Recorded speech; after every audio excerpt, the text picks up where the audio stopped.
काही लोक म्हणतात तुमची मुलं नवसाची आहेत का? तर हो, माझी मुलं नवसाची आहेत आणि तेच नवस पूर्ण करायला आम्ही निघालो. ट्रेनमध्ये सगळ्यात आवडची जागा म्हणजे विंडो सीट. त्यांना फार आवडतं विंडो सीटमध्ये उभं राहायला, कारण तिथून पाणी दिसतं. पाणी कधी येणार आणि पाणी बघून ते इतके खुश होतात. तुमच्याही अशीच आहे का? डब्यामध्ये काही ना काहीतरी घेऊन येते, कारण रस्त्यात मुलं खाऊ मागतात किंवा काही मागतात म्हणून. मग ते नेहमी काही ना काहीतरी असावं, मग ते घेऊन येते. चला मग तुम्हाला स्टोरी सांगते. आमच्या बाजूला मावशी आहेत आणि त्यांचा गणपती नवसाचा आहे. तर त्या नेहमी माझ्या पाठी लागायच्या की तू देवाकडे काहीतरी माग, बाळासाठी माग. तर मी त्यांना म्हणायचे नको मावशी, जेव्हा होईल तेव्हा होईल.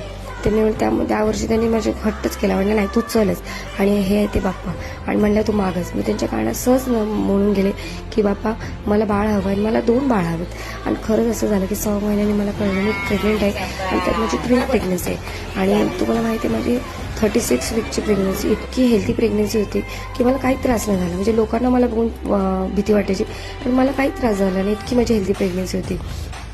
बघा, देवाकडे आपण बरंच काहीतरी मागत असतो, पण देवाला काय द्यायचं काय नाही ते सर्वस्व देवाच्याच हातात असतं.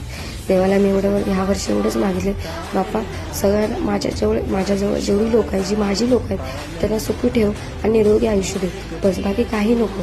एवढंच माझं देवाकडे मागणं आहे. असं होतं आमचा दिवस. तर कसं वाटलं तुम्हाला नक्की सांगा. गणपती बाप्पा मोरया.